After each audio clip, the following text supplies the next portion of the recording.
Welcome to the JJ's Declutter podcast, where we tackle the mess and stress to make space for what truly matters.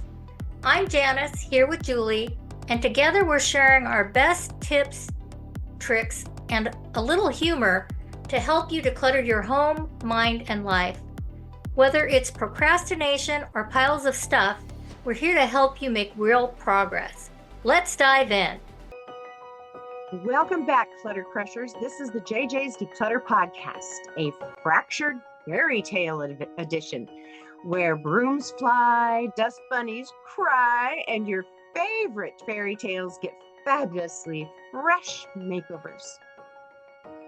We're your hosts, the JJs, your fairy godmothers of funk fighting, clutter busting, and closet de-chaosing.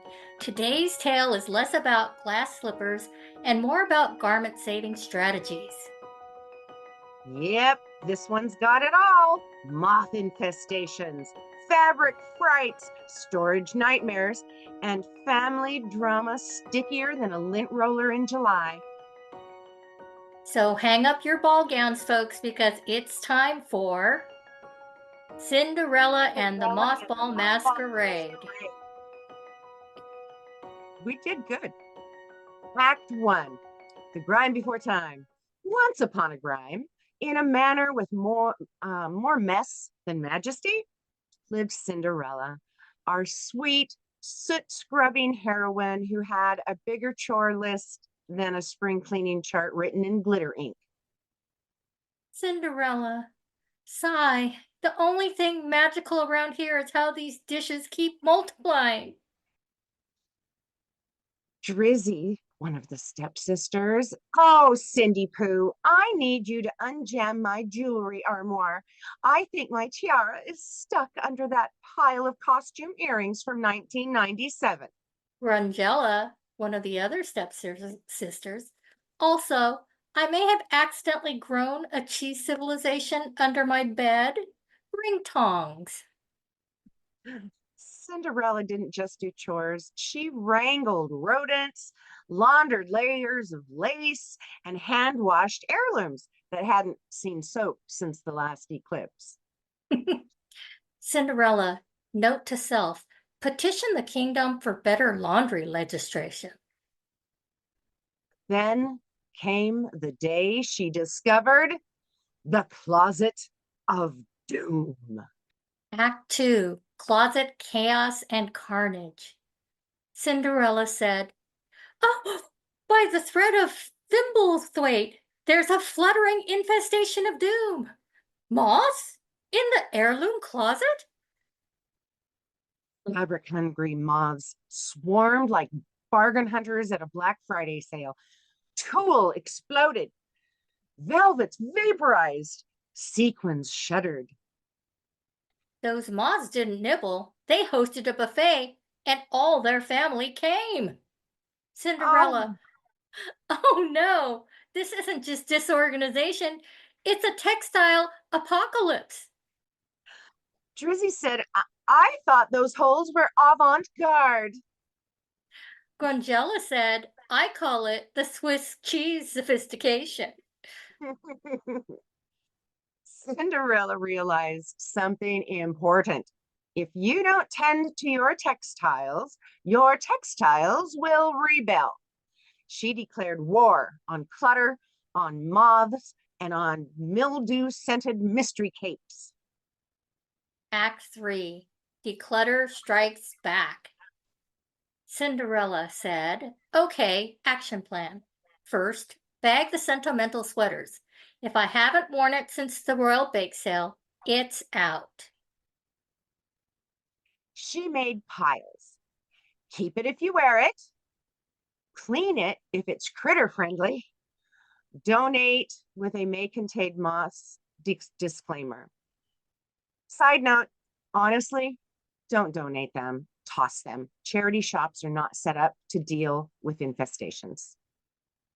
And toss anything that smells like grandma's attic in a thunderstorm, too. Cinderella said, out with the old, in with the odor-free. She sprayed peppermint oil like it was perfume, lined drawers with cedar, and sealed wool coats in garment bags like they were royalty. Even the mice got confused and moved into labeled Tupperware bins. We thought that the Tupperware multiplied. Now the mice are there too. Oh my goodness. Bonus, Cinderella created a closet emergency kit, complete with sachets, silica packets, a mini vacuum, and laminated moth spotting tips. Interlude, we're going to talk about moth mythbusters. Let's take a breather and bust some bug-based bunk in moth Moth mythbusters. Mythbusters. Myth number 1. Only messy people get moths. Truth. Moths don't discriminate. They love clean wool just as much. They're like toddlers at snack time. Anything soft and hidden is fair game. Myth number 2, mothballs are the only solution. The actual truth, unless you like your clothes smelling like grandfather's basement, use cedar blocks, lavender sachets, and garment bags. Moths hate fresh air and responsibility. Myth number 3. You'll see them flying. Truth. By the time that they're flying, it's too late. The eggs are the problem. Invisible, sticky, stubborn, like glitter from a DIY disaster. Lesson, treat your closet like a kingdom. Guard it like it's holding royal secrets. Act 4, the ball, the broom, and the breakdown. The royal ball was announced and the chaos commenced. But Cinderella, she was busy laundering petticoats and lint rolling leg warmers. Cinderella said, I will go to the ball right after I finish treating this vintage taffeta with vinegar steam and divine intervention. She found her late mother's preserved gown, untouched, pristine, hidden in a cedar chest like a sacred scroll. Grizzy said, why does your dress sparkle?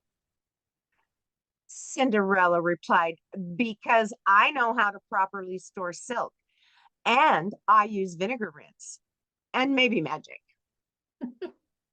She danced, she dazzled, her dress didn't shed, her slippers didn't squeak.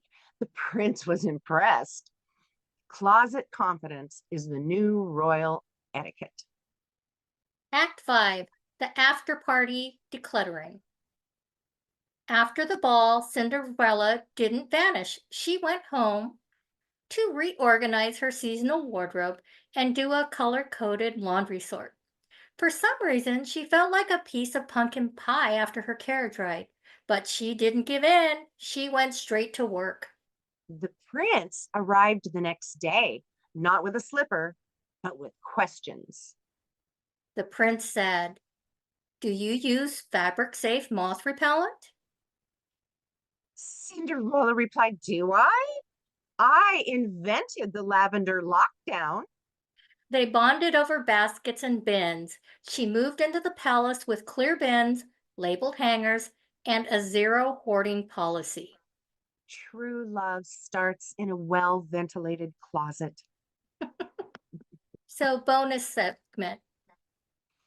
The Fairy Godmother's Guide to Closet Clarity. Darlings, this is the Fairy Godmother. Let's enchant your closet with some spellbinding steps. Bibbidi bobbidi bin it. Wash it or donate what you don't love. Hocus focus. Only keep what sparks joy and doesn't smell like mildew.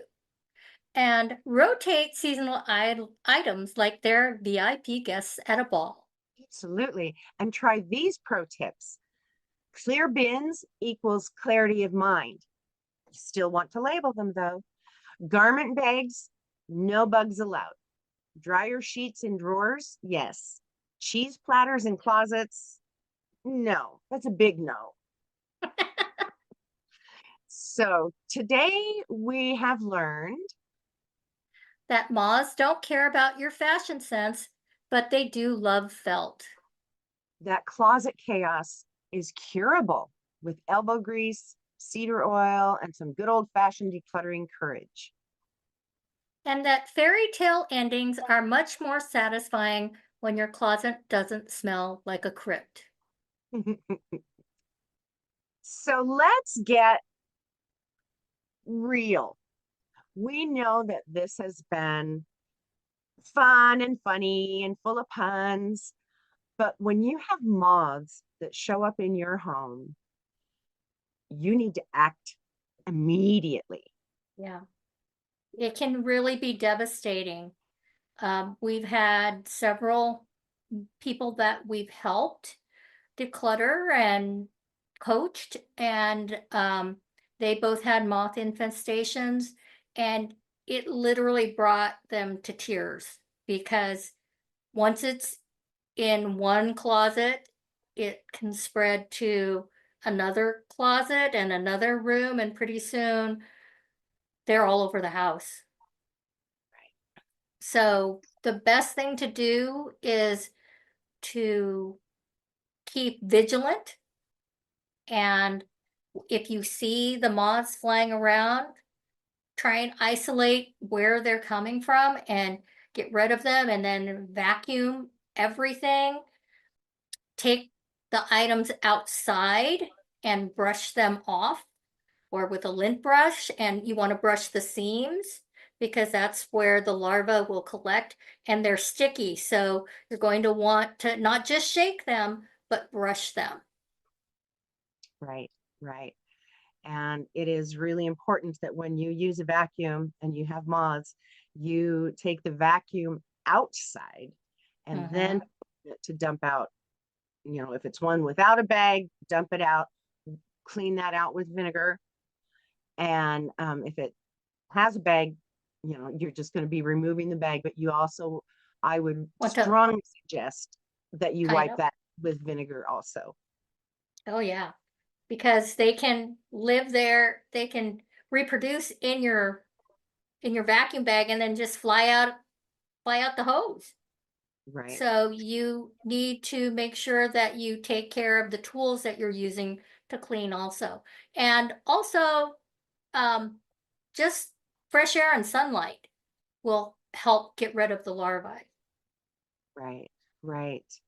And I just feel that it's really important that you are aware if you do have moths, that you don't donate those things or leave them in a free pile or something like that.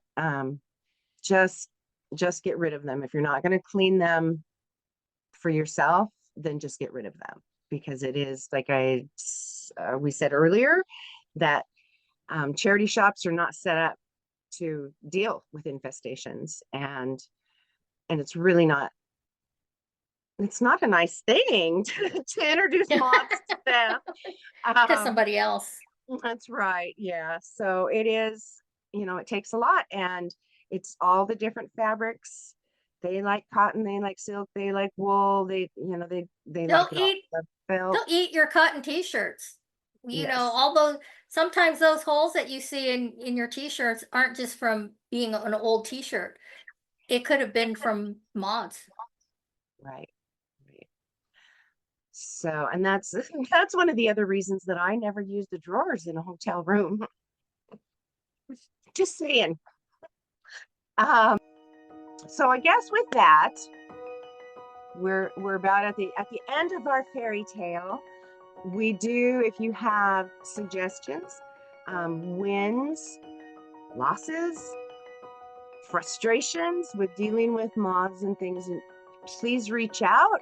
Let us know your story of success, or we can help you with your frustration, and we're here for you. So we would like to thank you for joining us on this fairy tale journey of lace, labels, and letting go. We'll be back next week with more tales that clean up nicely. So until then, keep it simple, keep it intentional, and as always, keep decluttering.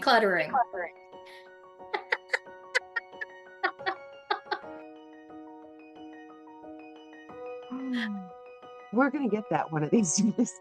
We're gonna sew it together so Yeah, much. now that this, they're this is just so you'll continue to listen to the end to see if we got it one of these times.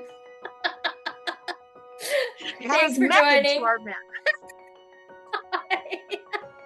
Thanks for joining us on the JJ's Declutter podcast. If you're ready to keep simplifying, follow us for more tips and join our Facebook community to share your wins and challenges. Subscribe here because it's always more fun to declutter with friends. And thanks in advance for leaving us a review.